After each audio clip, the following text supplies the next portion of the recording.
श्री शिवाय नमस्तुभ्यम। हर हर महादेव। दोस्तों, आप सभी लोग जानते हैं कि 8 फरवरी 2025 शनिवार को पड़ रही है माघ महीने की जया एकादशी तिथि, जो बहुत ही खास है।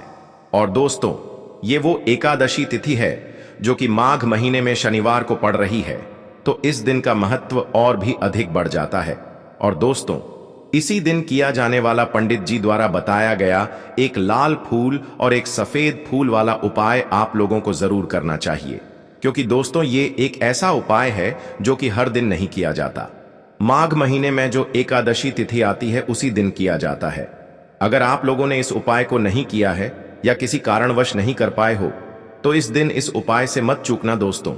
देखिए, ये दिन इतना खास होता है, इतना महत्वपूर्ण होता है। देखा गया है कभी कभी बड़े बड़े पूजा पाठ अनुष्ठान से जो मनोकामना पूर्ण नहीं होती है, वह माघ महीने की जया एकादशी के दिन एक छोटे से उपाय करने से ही आपकी मनोकामना पूर्ण हो जाती है। और बहुत सारे लोगों ने इस उपाय को किया भी है और उनको इस उपाय को करने का फल भी जरूर मिला है। अगर आप लोग भी इस उपाय को इस एकादशी के दिन करना चाहते हैं, तो आप इस उपाय को पहले अच्छे से समझ लेना, सुन लेना, उसके बाद करना। आपको इस उपाय का फल जरूर मिलेगा, आपकी सभी मनोकामनाएं पूरी हो जाएंगी। दोस्तों, हम आपको यहां पर बता दें कि यह जो एक लाल फूल और एक सफेद फूल वाला उपाय है, यह उपाय पंडित जी ने अपनी अभी की शिव महापुराण की कथा में ही बताया है। और इस उपाय को करने से आपके घर में चाहे किसी भी प्रकार की दुख और समस्या क्यों ना चल रही हो, आपको उसका कारण भी नहीं पता है कि भाई ये समस्या किस कारण से चल रही है। उसका कुछ भी कारण हो सकता है, जैसे पितृदोष हो सकता है, काल सर्प दोष हो सकता है, या किसी भी तरह का मंगल दोष भी हो सकता है। और भी बहुत तरह के दोष होते हैं, कुछ भी हो सकता है। पर आपको इस उपाय को करने के लिए अपने दोष को पता लगाने की भी जरूरत नहीं है। आपके घर में किस कारण से इतनी दुख और परेशानी आ रही है, वह भी आपको पता लगाने की जरूरत नहीं है। बस शनिवार की एकादशी के दिन इस उपाय को कर लेना, क्योंकि इसी एकमात्र उपाय को करने से आपके पूरे घर परिवार में सुख और शांति हो जाएगी। आपके घर में अच्छे अच्छे काम होने लगेंगे। आपकी जो भी मनोकामना होगी वह भी धीरे धीरे करके पूर्ण होना शुरू हो जाएंगी। अब हम समझते हैं इस एक लाल फूल और एक सफेद फूल वाले उपाय को आपको करना कैसे है, किसको करना है, किस समय करना है और कैसे करना है। लेकिन उससे पहले एक प्रार्थना, अगर आप इस चैनल पर नए हैं तो आप इस वीडियो को लाइक करें, चैनल को सब्सक्राइब करें और कमेंट बॉक्स में आप अपनी राशि या अपना नाम जरूर डाल दें, क्योंकि हम राशि से जुड़ा भाग्य भी बताते हैं और भाग्य में चल रही परेशानियों को दूर करने के लिए वह आसान से आसान उपाय भी बताते हैं। अपने फायदे के लिए, गरीबी दूर करने के लिए इस वीडियो को पूरा देख कर जाना। यदि आज आपने वीडियो को बीच बीच में से देखा, काट काट कर देखा, तो जीवन में आपको कभी सफलता हासिल भी नहीं होगी। देखो, उपाय बिल्कुल आसान है, बस समझने वाली बात है। ध्यान से समझिए, उसके बाद ही आप लोग जो है इस उपाय को जरूर कीजिएगा। सबसे पहली चीज हम लोग ये समझते हैं कि इस एक लाल फूल और एक सफेद फूल वाले उपाय को इस आने वाली एकादशी के दिन किसको करना है। तो देखिए, इस उपाय को घर के सभी सदस्यों को करने की बिल्कुल भी जरूरत नहीं है। घर में से कोई एक मुख्य बड़ा सदस्य ही इस उपाय को करेगा तो उस घर परिवार के सभी सदस्यों को इस उपाय को करने का फल मिल जाएगा। पर वो बड़ा सदस्य कौन होगा, कौन व्यक्ति इस उपाय को करेगा? तो यहां पर देखिए, हम आपको बता दें, घर की जो बड़ी माताएं बहनें होंगी, घर की बड़ी माताओं बहनों में से कोई भी एक माता बहन इस वाले उपाय को कर सकती है। अपने पूरे घर परिवार के लिए घर में सभी सदस्यों को इस उपाय को करने की जरूरत नहीं है। मात्र घर की जो बड़ी माताएं बहनें हैं, उनमें से कोई भी एक माता बहन इस वाले उपाय को करेगी तो उसके घर परिवार के पूरे सदस्यों को इस उपाय का फल मिलेगा। अब हम समझते हैं इस वाले उपाय को करना किस समय है। एक लाल फूल और एक सफेद फूल वाले उपाय को हमें इस जया एकादशी के दिन करना किस समय है। तो देखिए, इस उपाय को करने का जो समय है, सुबह का समय भी है और शाम का समय भी है। अब देखिए, यहां पर हम मुख्य रूप से सुबह का समय नहीं बोलेंगे, क्योंकि देखिए, ये जो एकादशी तिथि है और आप सभी लोग जानते हैं, इसका प्रदोष काल का मतलब शाम का जो समय होता है ना, इस दिन भगवान शिव जी का सबसे प्रिय दिन होता है।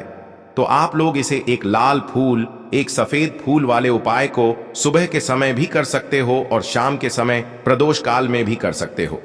सुबह के समय अगर कर रहे हो तो 10 या फिर 11 बजे तक भी अगर उपाय करोगे तो भी आपको उपाय का फल मिलेगा। वही अगर शाम के समय कर रहे हो तो इस दिन शाम के समय का ध्यान रखना कि शाम के 6 बजे से लेकर 7 बजे के बीच में अगर आप इस उपाय को कर सकते हो तो बिल्कुल कर लेना, पूरी कोशिश करना। पर अगर किसी कारणवश इस समय के बीच में ना कर पाओ तो रात 8 बजे तक भी अगर आप उपाय को करोगे तो आपको उपाय का फल जरूर मिलेगा। ये बात आपको समझ आ गई कि आप इस उपाय को सुबह और शाम दोनों समय कर सकते हो। मतलब करना आपको एक ही समय है, घर में से किसी एक ही बड़े व्यक्ति को करना है, पर एक ही बार इस उपाय को करना है, दोनों समय नहीं करना है। आपको जो समय अच्छा लगे आप उस समय पर इस वाले उपाय को कर सकते हैं। तो चलिए जानते हैं इन विशेष उपायों के बारे में। लेकिन उससे पहले जो भी मेरे भाई, मेरी प्यारी बहनें आज चैनल पर पहली बार आए हैं या मेरी आवाज आज पहली बार सुन रहे हैं, अगर आप भी महादेव के सच्चे भक्त हैं तो वीडियो को लाइक और चैनल को सब्सक्राइब जरूर कर लें और कमेंट बॉक्स में लिखे हर हर महादेव, ओम नमः शिवाय। देखो, अब सबसे महत्वपूर्ण बात आती है कि इस उपाय को हमें करना किस लिए है। जैसा कि हमने अभी आपसे बोला कि इस उपाय को करने के बाद आपके जीवन में बहुत सारी खुशियां आएंगी, आपकी मनोकामनाएं पूर्ण होंगी, आपकी धन की समस्या दूर होगी, आपकी पैसों की समस्या दूर होगी। अब देखिए, अगर आप लोग सोच रहे हो कि भाई हमें अपना घर बनाना है पर घर बनाने के लिए पैसा नहीं है, हमें गाड़ी लेना है पर गाड़ी लेने के लिए पैसा नहीं है, हमें जमीन लेना है पर जमीन लेने के लिए पैसों की कमी पड़ी डीडीएच रही है। अगर ऐसी ही दिक्कत, परेशानी या किसी भी तरह की धन से जुड़ी हुई समस्या या पैसों से जुड़ी हुई समस्या अगर आपके जीवन में चल रही है तो यह उपाय निश्चित ही आपके जीवन में बहुत सारे फल लाकर दे सकता है।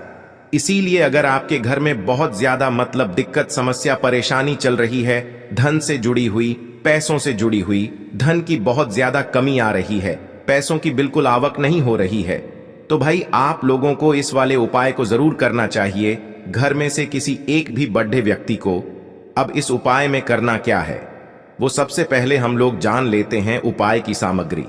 हम लोग सबसे पहले जानते हैं कि इस उपाय में किस किस चीज की आवश्यकता पड़ेगी। तो देखिए, उपाय का नाम तो एक लाल फूल और एक सफेद फूल वाला उपाय है, पर इस उपाय में कुल मिलाकर 4 सामग्री हमें लगने वाली है, जो कि पंडित जी ने खुद सीहोर वाली कथा में बताया है। और जो हम आपको उपाय बताते हैं वो पंडित जी द्वारा बताए गए होते हैं, अलग से हम कुछ भी नहीं बताते हैं। तो यहां पर हम लोग समझते हैं कि इस उपाय की सामग्री क्या है। तो देखो, उपाय की जो सामग्री है वो 4 सामग्री है, जिसमें से सबसे पहली सामग्री है एक बेलपत्र। देखो, बेलपत्र क्या होती है? बेलपत्र जो शिव की शिवलिंग पर चढ़ती है। दूसरी चीज है एक शमी पत्र, शमी पत्र, वो जो शिवलिंग पर ही चढ़ता है। तीसरी चीज है दोस्तों एक लाल फूल, जो उपाय का नाम है। तो एक यहां पर आपको लाल फूल लेना है। अब ये लाल फूल कौन सा लेना है? देखो, शिवलिंग के ऊपर जो लाल फूल चढ़ता हो उनमें से कोई भी एक लाल फूल पसंद कर लेना और वो कहीं से तोड़कर या कहीं से खरीद कर लेकर आना और उस लाल फूल को उपाय में प्रयोग कर लेना। उसके बाद में एक सफेद फूल का विशेष रूप से ध्यान रखना। जो सफेद फूल शिवलिंग पर चढ़ता हो सिर्फ वही सफेद फूल लेकर आना, इसके अलावा कुछ मत लेकर आना, लेकिन केतकी का मत लेना। तो एक एक मात्रा में ही आपको ये चारों सामग्री चाहिए, एक बेलपत्र, एक शमी पत्र, एक लाल फूल और एक सफेद फूल।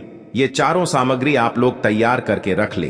प्रदोष काल में या सुबह के समय जब भी आप इस उपाय को कर रहे हैं, जैसे ही आपके उपाय की सामग्री तैयार हो जाती है तो क्या हम सीधा उपाय को करने के लिए इन चारों सामग्री को लेकर उपाय करने के लिए जा सकते हैं? नहीं, तो यहां पर आपको इस बात का ध्यान रखना है कि हम भगवान शिव जी को प्रसन्न करने के लिए तो जा रहे हैं, हम अपनी मनोकामना को पूर्ण करवाने के लिए तो जा रहे हैं, पर हमें यह दर्शाना बिल्कुल भी नहीं है कि हम सिर्फ अपने फायदे के लिए भगवान शिव जी के मंदिर में आए हैं। इसलिए हम इस उपाय को करने के साथ में भगवान शिव जी की पूजन अर्चना के लिए कुछ सामग्री भी जरूर लेकर जाएंगे। जैसे कि सुबह के समय अगर आप उपाय को कर रहे हो, इस एक लाल फूल और एक सफेद फूल वाले उपाय को तो भाई सुबह के समय आपको एक लोटा जल लेकर जाना है। जो लोग प्रतिदिन शिव जी के मंदिर जाते हैं, पूजन अर्चना करते हैं, जल चढ़ाते हैं, फूल बेलपत्र सब कुछ चढ़ाते हैं, भाई वो अपनी पूजन अर्चना वैसी की वैसी ही करना। बाकी जो सिर्फ उपाय को करने के लिए जा रहा है, जो कुछ भी लेकर नहीं जा रहा है, उसे कम से कम एक लोटा जल अपने घर से जरूर भर कर लेकर जाना। अगर आप उपाय को कर रहे हो, है ना, क्योंकि इस वाले उपाय को आप भगवान शिव जी की पूजन अर्चना करने के बाद ही करना। वहीं अगर बात करें शाम के समय की, अगर कोई व्यक्ति शाम के समय प्रदोष काल में इस वाले उपाय को कर रहा है, तो भाई आपको मात्र एक घी का दीपक तैयार करना है। ये बात हम हमेशा बोलते हैं, शाम के समय प्रदोष काल में कोई कर रहे हो ना, तो दीपक का विशेष महत्व होता है। दिन का प्रदोष काल में जो भी व्यक्ति दीपक जलाता है ना भगवान शिव जी के मंदिर में, भाई उसके जीवन से सारी दुख और परेशानियां भी दूर होती हैं। तो भाई इस दिन दीपक का विशेष रूप से ध्यान रखना आप लोग। अगर आप इस उपाय को शाम के समय प्रदोष काल में कर रहे हो, है ना, ये जो दीपक आप लोग लोगे, ये आटे का लोगे। जो आटा आप गूंद दोगे उसके अंदर कुछ भी मत डालना, मात्र साधा आटा लगाकर उसे तैयार कर लेना और एक मीडियम साइज का दीपक तैयार कर लेना। वो दीपक ना ज्यादा छोटा हो ना ज्यादा बड़ा हो, है ना। उसके बाद में दीपक आपका तैयार हो जाए तो इसके अंदर जो बत्ती रखोगे वो गोल बत्ती रखोगे। देखो गोल बत्ती भी दो तरह की होगी, एक बाजार की और एक घर वाली। तो कोशिश करना अपने घर में जो रुई रखी हुई है, उस रोई से आप लोग एक गोल बत्ती अपने ही हाथों से बनाओ। उपाय का फल अच्छा मिलता है। भगवान शिव जी जल्दी प्रसन्न होते हैं जब हम किसी भी उपाय को अपने हाथों से परिश्रम करके तैयार करते हैं। तो आपको उस दीपक के अंदर एक गोल बत्ती रख देनी है। इसके अंदर जो चीज आप लोग डालोगे वो डालोगे, लोगे वो डालोगे। शुद्ध देसी गाय का घी, इस बात का विशेष रूप से ध्यान रखना, क्योंकि भगवान शिव जी का सबसे प्रिय दिन और प्रिय समय पर हम लोग इस वाले उपाय को कर रहे हैं। तो थोड़ा सा शुद्ध देसी गाय का घी इतना डालना कि वो दीपक कुछ समय तक चल सके ना। बाजार वाला मिलावटी घी डालना, न भैंस का घी डालना। शुद्ध देसी गाय का घी आपको ढूंढने में थोड़ी मतलब मेहनत लगेगी और महंगा भी मिलेगा, पर गाय के घी से भगवान शिव जी प्रसन्न होते हैं और उसी शुद्ध देशी गाय की घी से घर में बरकत भी बनी रहती है और हमारे घर में सुख शांति भी बनी रहती है। इसलिए इस शुद्ध देशी गाय का घी को अपने घर में हमेशा रखा करो। वो भगवान शिव जी के कार्यों में भी उपयोग में आता है और उपायों में भी हम लोग प्रयोग कर सकते हैं। तो यहां पर आपकी सारी तैयारियां हो चुकी हैं। उपाय को करते समय शुद्धता का विशेष रूप से ध्यान रखिएगा। सुबह कर रहे हो तो भाई सुबह तो आपको स्नान करना ही करना है। बाकी शाम को कर रहे हो तो शाम को मात्र हाथ मुंह धोकर भी आप लोग इस वाले उपाय को कर सकते हो। कोई दिक्कत वाली बात नहीं है भाई। उपाय की पूरी सामग्री तैयार करके और पूजन सामग्री लेकर आपको भगवान शिव जी के मंदिर पहुंचना है, जो आपके घर के पास में हो, जहां पर शिवलिंग विराजित हो, शिवालय हो, वहां पर आप लोगों को पहुंचना है। और जैसे ही आप भगवान शिव जी के मंदिर में पहुंचते हो, वहां जाकर ही उपाय शुरू नहीं करना है। पहले आपको भगवान शिव जी की पूजन अर्चना करना है। पूजन अर्चना कैसे करोगे? सुबह के समय गए हो तो एक लोटा जल वगैरह जो भी पूजन सामग्री लेकर गए हो, उससे पहले पूजन सामग्री आप लोग मतलब पूजन भगवान शिव जी की कर लो। जो व्यक्ति सिर्फ एक लोटा जल लेकर गए हैं, वो शिव जी की शिवलिंग पर मात्र एक लोटा जल एक धारा से धीरे धीरे करके चढ़ा लो, है ना। अपनी पूजन अर्चना आप लोग जो हैं पूरी कर लो पहले। उसी के बाद अगर आप शाम के समय कर रहे हो तो पहले जाकर बैठना है भगवान शिव जी के शिवलिंग के पास में। आप जो दीपक तैयार करके लेकर आए हो, उस दीपक को पहले जलाना है। ये जो दीपक आप लोग जलाओगे ना, ये किसी और की माचिस से मत जलाना, अपनी ही माचिस अपने ही घर से लेकर आना और इस दीपक को अपने ही माचिस से जलाना। अगर आपने मंदिर की माचिस या किसी और की माचिस ले ली, इस उपाय को करने में इस उपाय का फल उस व्यक्ति को भी थोड़ा बहुत मिल जाएगा। इस बात का ध्यान रखना, अपने घर से अपनी ही माचिस लेकर जाना और इस दीपक को जलाना। दीपक को जलाने के बाद भगवान शिव जी की शिवलिंग के पास में रख देना। शिवलिंग के इतना पास में मत रखना कि भगवान शिव जी को आंच लगे। थोड़ी सी दूरी बनाकर ही जो है इस दीपक को शिवलिंग के पास में आप लोग रख दीजिएगा। अब जैसे ही आपकी पूजन अर्चना हो जाती है, भगवान शिव जी के शिवलिंग के सामने या आसपास कहीं पर भी बैठ जाइए उपाय को करने के लिए। और उपाय को करने से पहले आप लोग अपनी वह चारों पूजन सामग्री निकाल लीजिए। उपाय की जो सामग्री है वो निकाल लीजिए और भगवान शिव जी के शिवलिंग के ऊपर एक माता अशोक सुंदरी जी का स्थान देख लीजिए। माता अशोक सुंदर जी का जो स्थान होता है वो जलाधारी के ऊपर होता है, जलाधारी के बिल्कुल बीचों बीच में होता है। आप लोगों ने देखा भी होगा शिवलिंग की जलाधारी होती है। जलाधारी के बिल्कुल बीचों बीच का जो स्थान होगा वो माता अशोक सुंदर जी का स्थान होगा, क्योंकि यहीं पर हमें ये जो है उपाय को करना है। सबसे पहली चीज, अब हम उपाय को करना शुरू करते हैं। आप सबसे पहले अपनी एक बेलपत्र उठा लो। एक बेलपत्र को आपको माता अशोक सुंदरी जी वाले स्थान पर सबसे पहले समर्पित करना है। बेलपत्र की डंडी का मुख होगा जलाधारी की तरफ, जहां से जल बहता है और नीचे गिरता है, और बीच वाली बड्डी पत्ती का मुख मतलब शिवलिंग की तरफ होगा। इस तरीके से आपको इस बेल पत्र को माता अशोक सुंदरी जी वाले स्थान पर समर्पित कर देना है। उसके बाद में अपनी एक शमी पत्र उठा लो जो आप उपाय के लिए लेकर आए हुए हो। शमी पत्र को उठाकर शमी पत्र की भी जो डंडी का भाग होगा वो जलाधारी की तरफ करके, जहां से जल बहता है नीचे गिरता है उस तरफ करके, और पत्ती वाला भाग शिवलिंग की तरफ करके इस शमी पत्र को भी उस बेल पत्र के ऊपर आपको समर्पित कर देना है। समर्पित करने के बाद अब आप ले लो अपना एक लाल फूल जो आप उपाय को करने के लिए लेकर आए हुए हो। इस लाल फूल का जो खिला हुआ भाग होगा, चाहे वो गुलाब का फूल हो, चाहे कोई सा फूल जो शिवलिंग पर चढ़ता हो, भाई उस फूल का जो खिला हुआ भाग होगा वो शिवलिंग की तरफ होगा। बाकी जो पीछे का भाग होगा फूल का वो जलाधारी की तरफ, जहां से जल बहता है नीचे गिरता है उस तरफ होगा।